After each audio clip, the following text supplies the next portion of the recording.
Hey guys, welcome back to CC Media, where it is all about Nintendo, and I am addicted to Link's Awakening for the Switch. I cannot stop playing it, and honestly, I just want to talk about it, so that's what I'm going to be doing today. The game hasn't even been out for a week, and I haven't even beaten the game yet, so this isn't going to be a full review. It's more so just going to be my initial kind of reaction and thoughts on the game. But that being said, I have played the first 3 or 4 dungeons or so I think I've played a significant enough amount of the game to have a really kind of accurate, realistic opinion. I'm not just driven by that hype and excitement of the first couple days of the game's release. I feel like I've had time to think about it a bit more. That being said though, I just want to talk about this game because I was just playing it 5 minutes ago and I was like, you know what? Instead of finishing the whole game in a couple days and then writing up a whole detailed scripted review, I'm just gonna film myself right now talking about what I think so far. So I'm probably gonna make an actual review later on, or just a more in-depth video talking about the game once I finish it. But for now, I just want to talk and share my discoveries and my realizations and everything that I did not know or expect going into this game that I have just now discovered. Because boy oh boy, there is a lot to talk about, both good and bad. Mostly good though, but I will share the bad a bit too. If you're trying to figure out if this game is right for you, then maybe this video will be helpful for you. Maybe it won't be, we'll see, but I'll do a more in-depth review later on for those of you who are interested in that. Also, before we jump right into this, be sure to subscribe to CC Media for more Nintendo-related content just like this. It helps me out a ton. Thank you guys, and let's jump right into my thoughts on Link's Awakening for the Nintendo Switch. I wasn't a huge fan of this game at first, actually. I know that's kind of a weird way to start this off because I've seemed so excited leading up to this point, but the thing I love most about Zelda games is the reoccurring themes and locations and music and that sort of thing.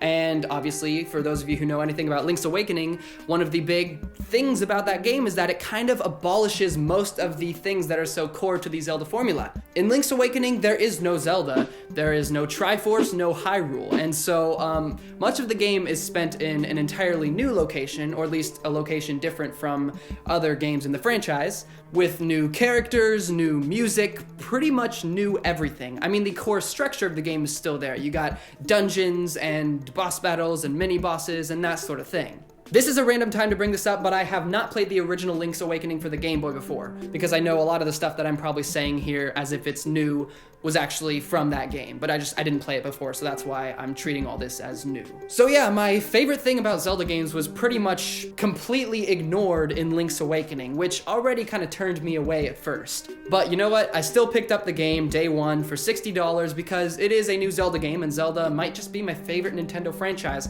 so I had to give it a shot anyways. And I knew the game was gonna be good no matter what. It's just that I love seeing all the different versions of the classic Zelda mechanics and elements. I love seeing how all those things are interpreted throughout the different games, so the fact that this game didn't have any of those things, that's not good.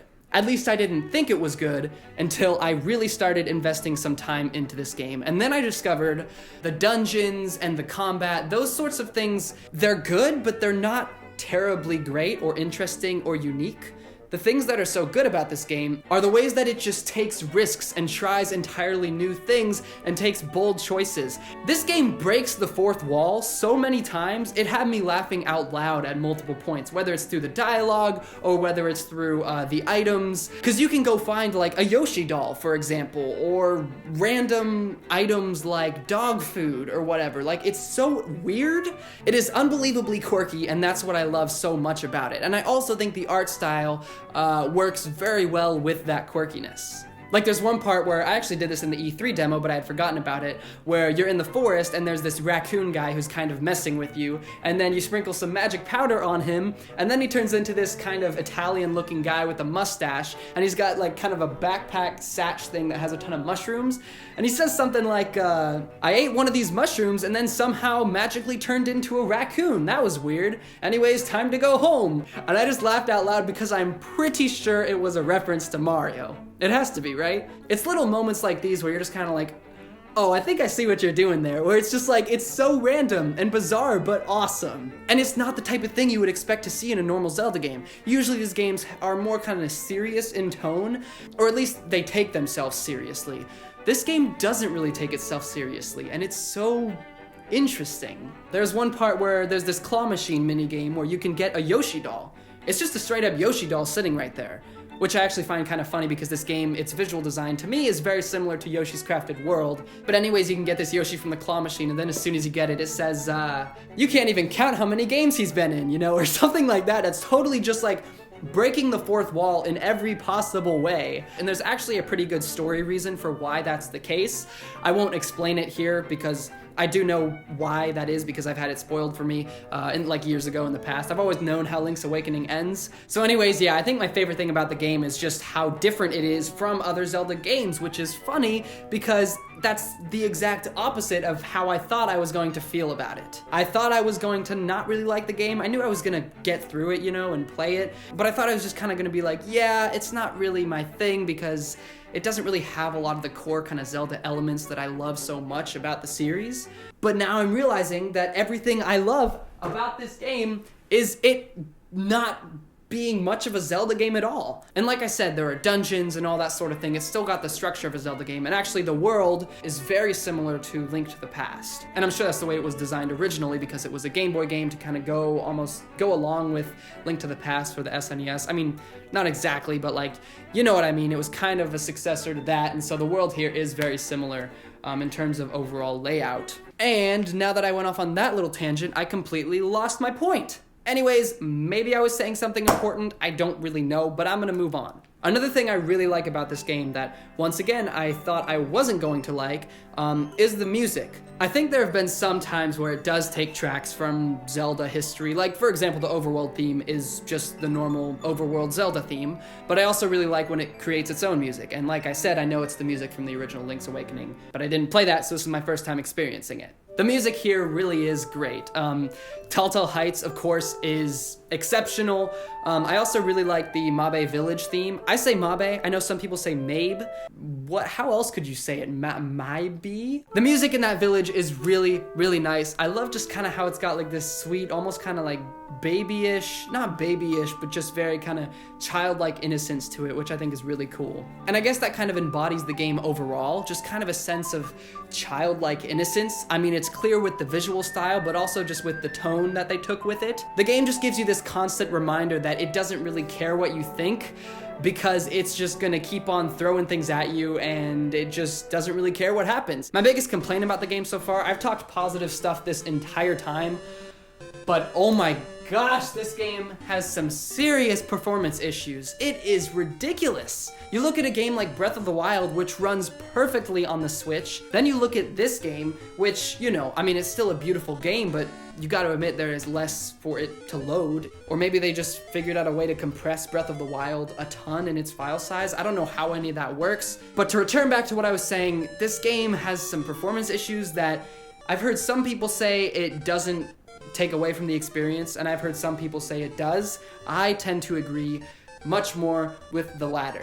Every time you enter a new area, whether it's, you know, entering a house or exiting a house and going back into the field, there are some significant frame rate issues, and also it takes a good like 4 seconds to load into a house every time you enter. Obviously that doesn't sound like much, but when you're playing the game, it really adds up. When you just like want to explore the town and you just kind of go in each house one by one and you gotta like wait, it does take away, I think, from the flow of the experience. While the design is cute, it's also very simplistic. So for that reason, I don't know why this game is having issues, because it is a much less, at least it seems like it's a much less graphically intense game than something like Breath of the Wild or Astral Chain. I keep gesturing right here because I have Astral Chain right here. Good game, by the way. I gotta make a video about this soon. Actually, speaking of Astral Chain, it's kind of funny because over the whole year, I haven't had a whole lot of games that I've really gotten into besides like Mario Maker 2 and some indie games. I'm probably missing something. But then all of a sudden, just 2 weeks apart from each other, I get 2 of arguably my favorite